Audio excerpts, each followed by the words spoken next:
ফিরে এলাম বিরতির পর। জোর কদমে তৈরি হচ্ছে পান্তুয়া। দেখে নি কত দূর। দিদি, পান্তুয়া ভাজা কি হয়ে গেছে? হ্যাঁ, হয়ে গেছে, একদম রেডি। এখন আমরা কি করব? এবার আমি চিনি শিরার মধ্যে পান্তুয়াগুলো দেব। চিনির শিরাটা আমি তোমার কাছে দিয়ে দিচ্ছি। তুমি এবার এক এক করে পান্তুয়া দিয়ে দেবে চিনির শিরার মধ্যে।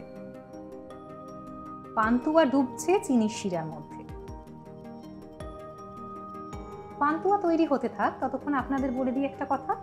পান্তুয়া আর ল্যাংচা অনেকেই গুলিয়ে ফেলে, মানে অনেকেই ভাবে পান্তুয়া আর ল্যাংচা বোধহয় একই জিনিস, কিন্তু এই দুয়ের মধ্যে রয়েছে বিস্তর তফাৎ। সে কথা কি জানা আছে? পান্তুয়া তৈরি হয় ক্ষীর দিয়ে, আর লেডিকেনি তৈরি করা হয় মূলত ছানা দিয়ে। এমনকি লেডিকেনি একটু লালচে করে ভাজা হয় এবং এর রসটাও হয় পাতলা। অন্যদিকে দেখতে গেলে পান্তুয়া হয় একটু কালো, কারণ এটা তো কালো করেই ভাজা হয়, অর্থাৎ কড়া করে ভাজা হয়। শুধু তাই নয়, লেডিকেনির ভেতরটা হয় একটু ফাঁপা, রসে টইটম্বুর, এবং এর ভেতরে একটি এলাচ দেওয়া থাকে। তাই প্রকৃত মিষ্টি প্রেমীদের কাছে খুব সহজেই বুঝে ফেলা সম্ভব কোনটা পান্তুয়া আর কোনটা লেডিকেনি। শুনলেন তো পান্তুয়া আর ল্যাংচার তফাৎ। এখন তাহলে দেখে নিই আমাদের পান্তুয়া কত দূর রেডি। দিদি, পান্তুয়া কি এখন রেডি হয়ে গেছে? আর একটু থাকলে তবে রসটা ভালো করে ঢুকবে, মানে আর কিছুক্ষণ রসে একটু ভেজানো থাক। আচ্ছা, রসে একটু ভেজানো থাক, ততক্ষণ আমরা একটু গল্প করি। একদম। আচ্ছা, জীবনের প্রথম রান্না কাকে করে খাইয়েছিল, সেই কথা মনে পড়ে? হ্যাঁ, বিয়ের পর প্রথম আমি রান্না করে আমি আমার হাজব্যান্ডকেই খাইয়েছি। মানে তখনই কি প্রথম রান্না করা? মানে রান্নাটা শেখা কি বিয়ের পর?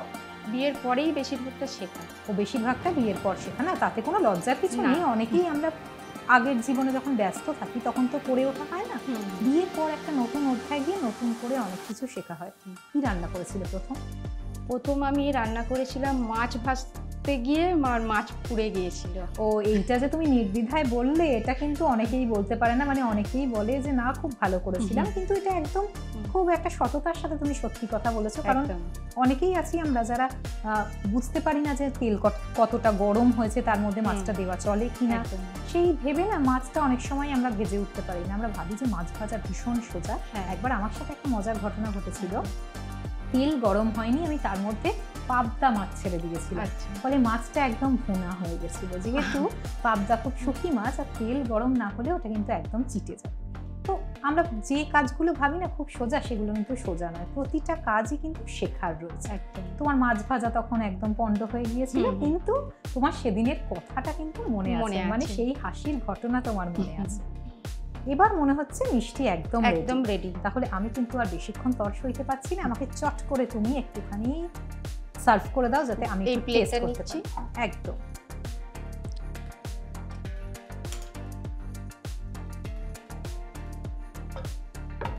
পান্তুয়া বড্ড ফেভারিট আমাদের সকলের। দেখো কেমন হয়েছে। দিদির হাতে বানানো পান্তুয়া আমার হাতে চলে এলো, মানে এখন চেখে দেখার পালা। দেখি তাহলে। অবশ্যই।